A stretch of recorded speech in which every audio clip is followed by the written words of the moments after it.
Before I tell you this story, I want you to think about something for a second. Close your eyes if you can. Think about the last time you heard an ice cream truck. That sound, that jingling music echoing down the street. For most of us, that sound brings back pure childhood joy. Running to ask mom or dad for money. Racing outside with quarters jingling in your pocket. The anticipation, the excitement. Maybe you got a popsicle, maybe a rocket pop, maybe one of those ice cream sandwiches that always got your fingers sticky. It's such an innocent memory, right? Such a happy sound. Now I want you to imagine that same sound, but this time, it's the last thing that happens before your entire world falls apart. January 2nd, 1999. Mesa, Arizona. 11-year-old Mikkel Biggs hears that ice cream truck music. She begs her mom for quarters. She gets two. She grabs her little sister's brand new pink and purple bicycle and heads outside with her 9-year-old sister, Kimber. They're going to wait for the ice cream truck. Other kids in the neighborhood hear it too. Soon there's a little group gathered at the corner. But minutes pass. The truck doesn't come. Some kids get bored and go home. But Mikkel, she's determined. She keeps riding in circles on that bike, waiting. Her little sister Kimber gets cold. "I'm going inside for my jacket," she says. Mikkel keeps riding. Kimber walks to their house, just 4 houses away. She's inside for less than 2 minutes. 90 seconds, to be exact. When Kimber comes back out and looks down the street, Mikkel is gone. The bike is lying in the middle of the street. One wheel is still spinning.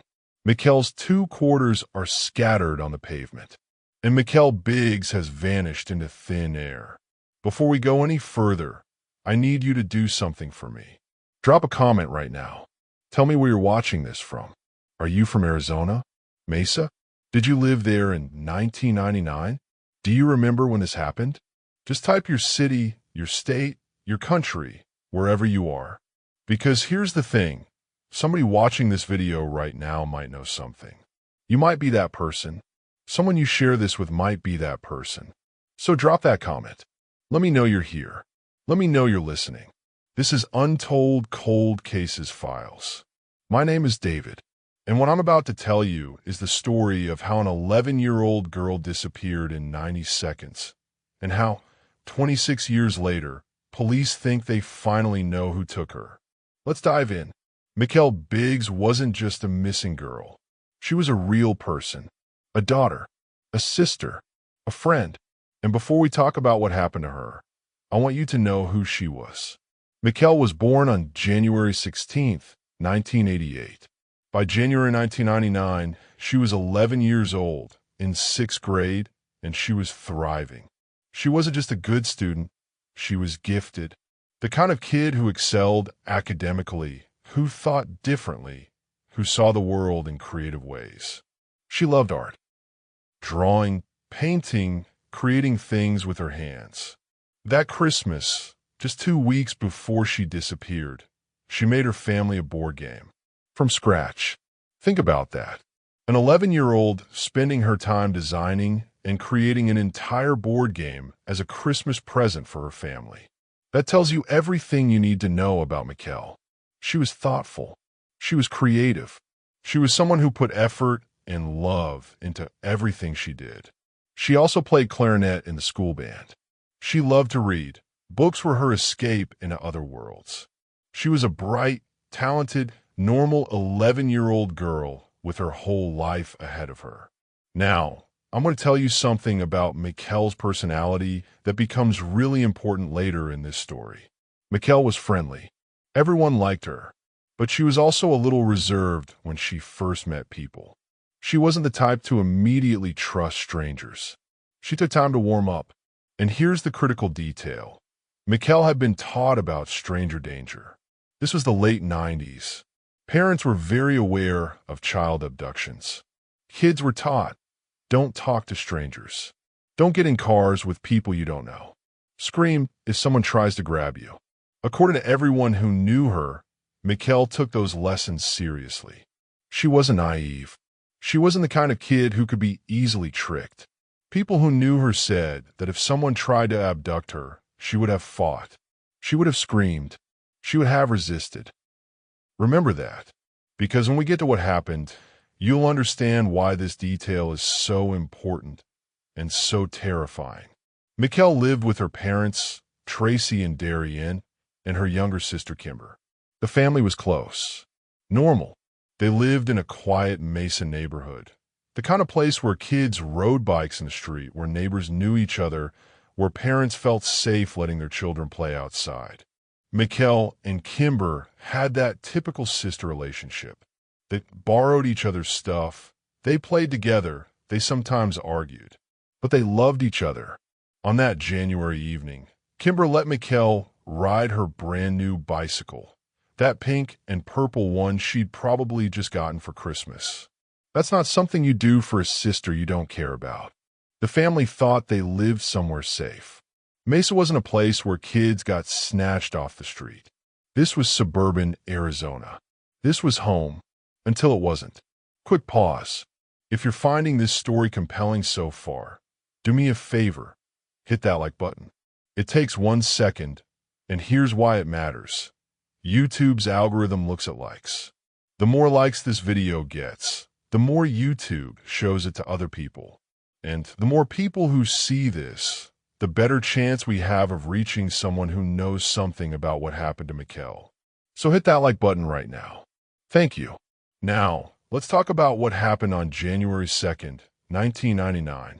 It's Saturday, January 2nd, 1999.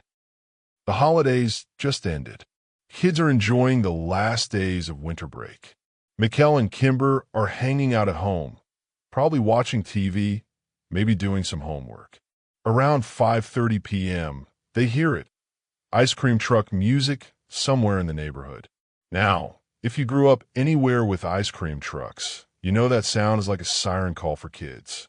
Doesn't matter what you're doing, you drop it and you go find that truck. Mikkel perks up. Mom, can we get ice cream? Tracy Biggs gives them each 2 quarters. Mikkel hops on Kimber's new bike and the 2 sisters head outside. Other neighborhood kids hear the music too. Soon there's a small group at the corner of their street, all waiting for the truck. But here's something important. The ice cream truck driver was later identified by police. He was questioned, and he confirmed he'd been in the neighborhood that day, but he never actually made it to the big street. He was several blocks away. So Mikkel and these kids are standing there waiting for an ice cream truck that's never going to arrive. And somebody was watching. The kids wait and wait. 5 minutes, 10 minutes. The music seems to be getting farther away, not closer. Some kids get impatient and head home. But not Mikkel. She's determined to get that ice cream. She rides in circles on Kimber's bike, around and around, keeping herself entertained, staying warm.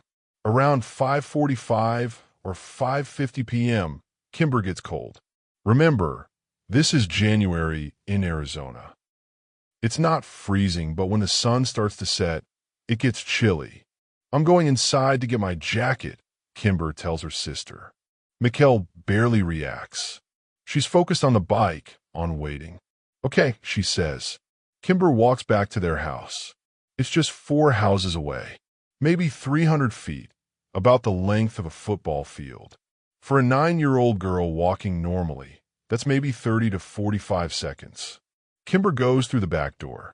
The second she steps inside, her mom, Tracy, says, "No, go tell Mikkel she needs to come in." It's almost dinner time. Kimber doesn't argue. She immediately turns around, walks back through the garage, down the driveway, heading back to the corner to get her sister. Police later worked with Kimber to time exactly how long this took. From a moment Kimber left Mikkel to the moment she returned to look for her. 90 seconds. Kimber walks down the driveway, calling out, "Mikkel, Mom says you have to come in." No answer. She looks toward the corner. Mikkel isn't there. At first, maybe Kimber thinks Mikkel is playing hide and seek. Maybe she's behind a car or something. But as Kimber gets closer to the corner, she sees something that stops her heart. There's something lying in the middle of the street. It's the bicycle. Her pink and purple bicycle. It's on its side in the middle of the road, and one of the wheels is still spinning. Kimber would later say, "That's the image I can never get out of my head. That bike in the road, the tire spinning." On the ground near the bike, Kimber sees Mikkel's 2 quarters. They're not placed neatly. They look thrown or dropped. Scattered. "Mikkel." Kimber calls louder, her voice shaking now. "Mikkel." Nothing. Kimber runs back to the house. MOM. Something's wrong. Mikkel's gone and the bike is in the street. Tracy Biggs' first thought is probably what any parent would think. Maybe she went to a neighbor's house. Maybe she's playing somewhere. But Tracy quickly checks with the nearest neighbors. No one has seen Mikkel. The worry turns to fear. Fear turns to panic. At 6:02 p.m., just minutes after discovering Mikkel is gone, Tracy calls 911. Within minutes, Mesa police are on scene. Within a half hour, a police helicopter is circling above the neighborhood, loudspeaker blaring. An 11-year-old girl named Mikkel Biggs is missing. If you have any information, please contact police immediately. That sound, that helicopter, that announcement told everyone in the neighborhood. This isn't a kid who wandered off. This is an abduction. Officers start going door to door. They stop every car driving through the area.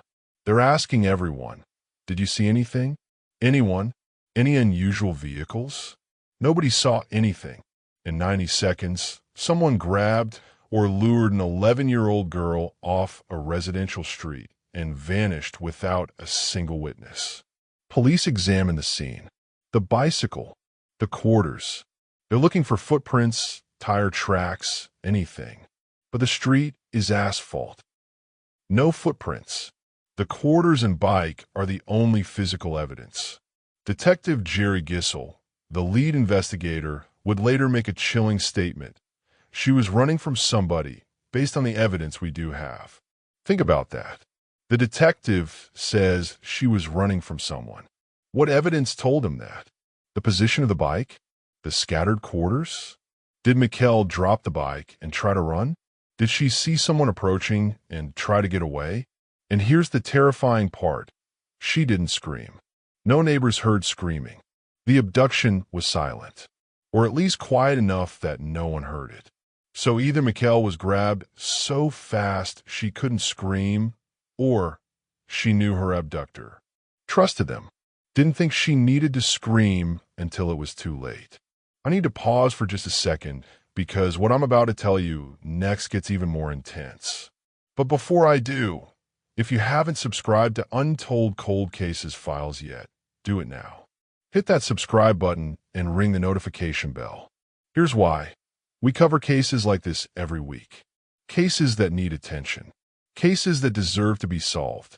And when you subscribe, you're telling YouTube that this content matters, that these stories matter, that Mikkel matters. So hit subscribe, ring that bell, and let's keep going. By 7 p.m. that night, just an hour after Mikkel disappeared, the neighborhood looked like a war zone. But instead of soldiers, there were hundreds of volunteers. Parents from the neighborhood, teachers from Mikkel's school, complete strangers who heard about what happened. They're all searching. Yards, parks, alleys, drainage ditches, anywhere a child might be. They're handing out flyers with Mikkel's picture to every car that drives by. They're knocking on every door for blocks and blocks. One neighbor, Pamela Morgan, later said, "From the moment Mikkel disappeared, everybody just came together. We were handing out flyers to everyone, going house to house, street to street." Her husband, David, added something that captures what everyone felt. All of a sudden, our little safe neighborhood wasn't safe anymore. That's the thing about child abductions. They don't just affect one family. They shatter an entire community's sense of security. Mesa Police Department launched one of the biggest investigations in the department's history. They were working on several theories. Theory 1, a stranger, a sexual predator, was cruising the neighborhood, saw Mikkel alone, and grabbed her opportunistically. Theory 2. Someone who knew Mikkel or knew the neighborhood had been watching, waiting for the perfect moment. Theory 3. Someone lured Mikkel by pretending to be someone she could trust, a neighbor, a police officer, someone with authority. The first priority was tracking down that ice cream truck. Was it involved? Was it a lure? Police found the driver quickly. He was cooperative, had receipts for his route, could account for his time, and he confirmed he never actually made it to the big street that evening. He was blocks away. He was cleared. But police investigated another angle. Could there have been a fake ice cream truck? Someone playing that music to draw kids to that corner? No evidence was ever found of the second truck. In the days and weeks after Mikkel vanished, massive searches were conducted. They searched the immediate neighborhood with dogs. They searched the desert surrounding Mesa, teams with cadaver dogs combing through harsh Arizona terrain. They even searched landfills on the horrible theory that Mikkel's body might have been disposed of as trash. Nothing. No trace of Mikkel Biggs was ever found. By January 3rd, one day after Mikkel disappeared, the story was national news. It was on every major network, in every newspaper. The image of that 11-year-old girl with hazel eyes and sandy hair. The story of a 90-second abduction. The ice cream truck. It captured the nation's attention and horror. The Biggs family appeared on TV, pleading for information. Tracy Biggs' face, devastated and terrified, became the face of every parent's worst nightmare. The case was featured on America's Most Wanted, on Unsolved Mysteries, on Oprah, on every major true crime show. Tips poured in. Thousands of them. People calling from all over the country saying they'd seen a girl who looked like Mikkel. Every single credible tip was investigated. None of them led anywhere. By 2004, 5 years after Mikkel disappeared, her family had to face a terrible truth.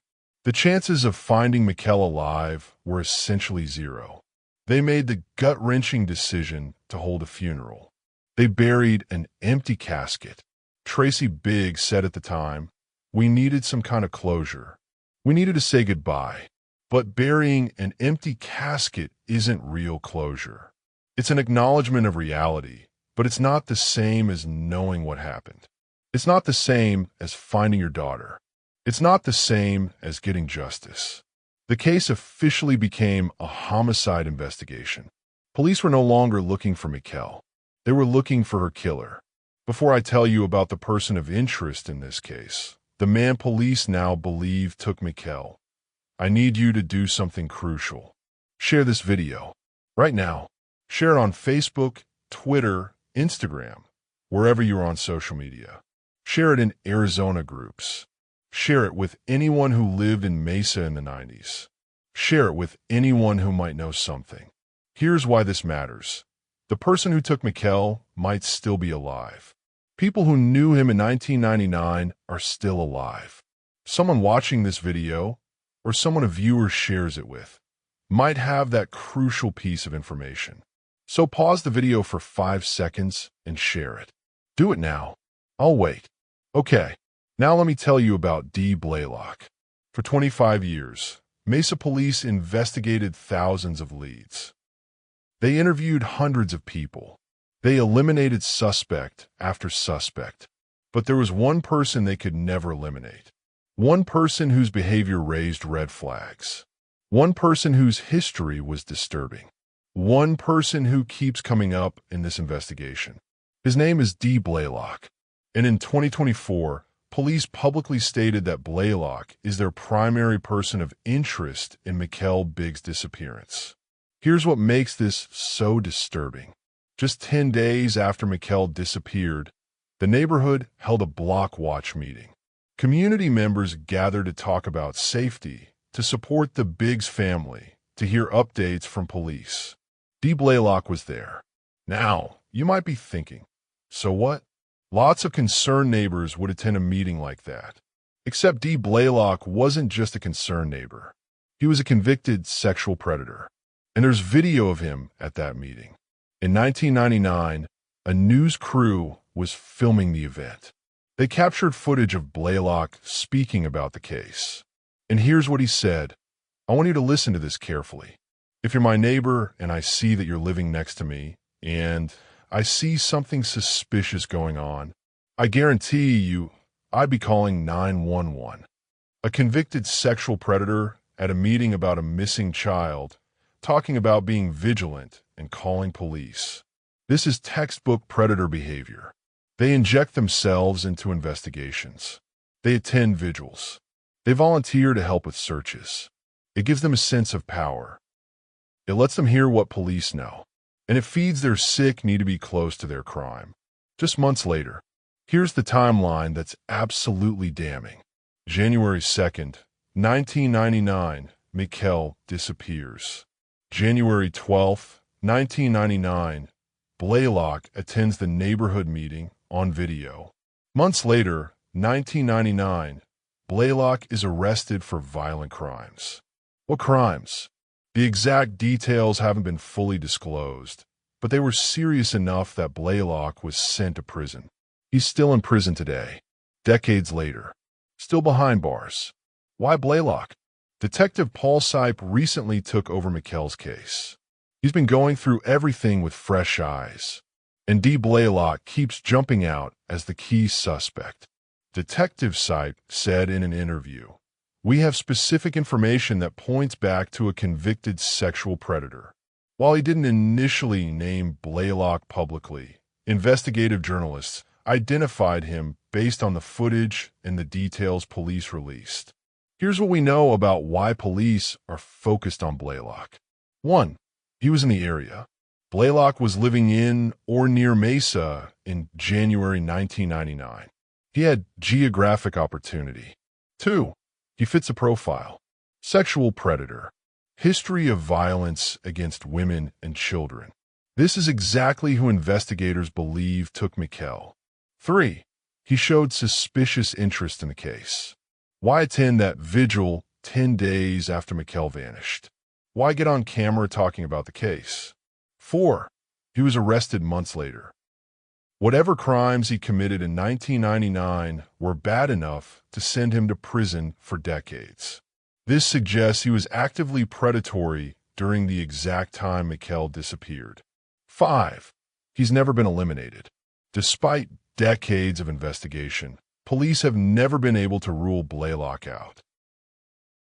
What police are doing now? Detective Sipe has made it his mission to solve this case. He's re-examining all the original evidence with modern technology, attempting to interview D. Blaylock in prison, looking for any physical evidence that could be DNA tested, re-interviewing witnesses who might remember more now. And here's what gives me hope. Detective Sipe has said publicly, "I believe we can solve this case." That's huge. After 26 years, for a detective to say he believes this case is solvable means they have something. Some evidence, some leverage, some reason to be optimistic. Detective Sipe has also made a direct appeal to Blaylock. He said he has children of his own, knowing that and imagining what he would feel like if his children were missing for 25 years. The message is clear. If Blaylock knows anything, if he has any humanity left, he should tell the truth. Tell the Biggs family where Mikkel is. Give them that peace. I want to end this story by talking about Kimber Biggs, because her story is, in many ways, just as heartbreaking as Mikkel's. Kimber was 9 years old when her sister disappeared. She's now 34. She's lived for 25 years with something no child should ever have to carry: the guilt of being the last person to see Mikkel alive.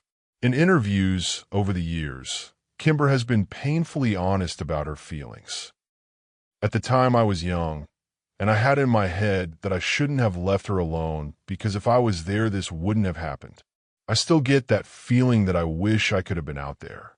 I wish I could have prevented this somehow. Think about that. A 9-year-old girl going inside to get a jacket. The most innocent, normal thing in the world. And her sister vanishes. How do you not blame yourself? I blamed myself for a long time, Kimber said. I thought if I had just stayed outside, if I had just been cold for a few more minutes, Mikkel would still be here. For years, Kimber struggled with that guilt, with what-ifs, with nightmares about that spinning bicycle wheel. But therapy helped. Time helped. And eventually, Kimber came to understand something. She didn't do anything wrong. A 9-year-old child is not responsible for the actions of a predator.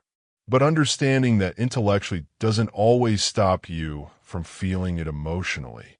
Becoming an advocate, rather than let the guilt consume her, Kimber chose to channel it into purpose. In 2011, she created a Facebook page called Justice for Mikkel Biggs. It now has almost 18,000 followers. It's become a place where people discuss the case, share updates, and keep Mikkel's memory alive. But Kimber doesn't just focus on her sister. She uses the platform to highlight other missing person cases too. I figure the more people that see me begging and fighting for answers, the more likely it's going to reach more people and get to someone who actually knows something, she said. And she's right. Social media has changed how missing person cases are investigated. A case that might have faded from memory in the pre-internet era can now stay visible for decades. The image she can't forget.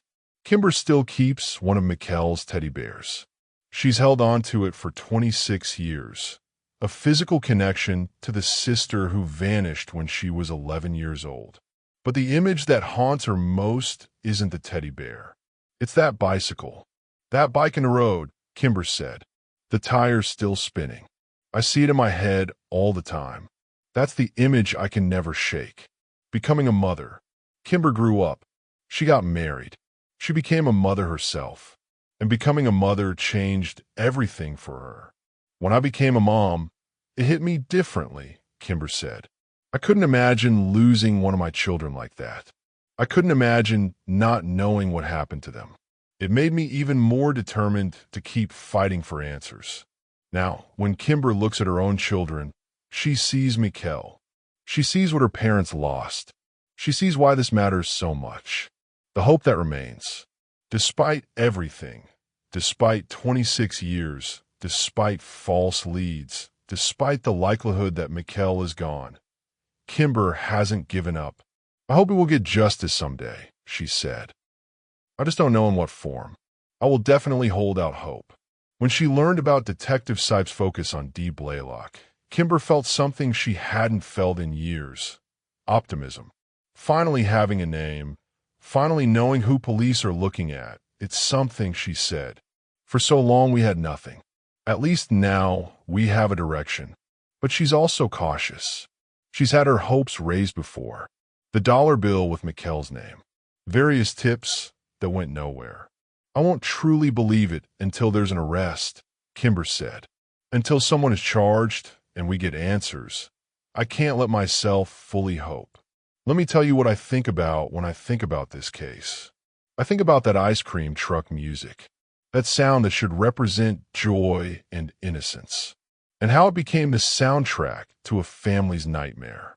I think about those 90 seconds. How fast they went by. How a lifetime can change in less time than it takes to tie your shoes. I think about a bicycle wheel spinning in the middle of the street, spinning slower and slower until it stops, just like the hope that gets dimmer with each year that passes. But most of all, I think about Kimber, 9 years old, walking back outside, calling for her sister, and seeing nothing but an empty street. And I think about how Kimber has spent 25 years turning that pain into purpose, fighting for her sister, fighting for justice, refusing to let Mikkel be forgotten. Mikkel Biggs was 11 years old. She loved art. She played clarinet. She made board games for her family. She was smart and creative and had her whole life ahead of her. And in 90 seconds, someone took all of that away. But here's what I want you to understand. This case isn't over. Detective Sipe believes it can be solved. Police have a person of interest.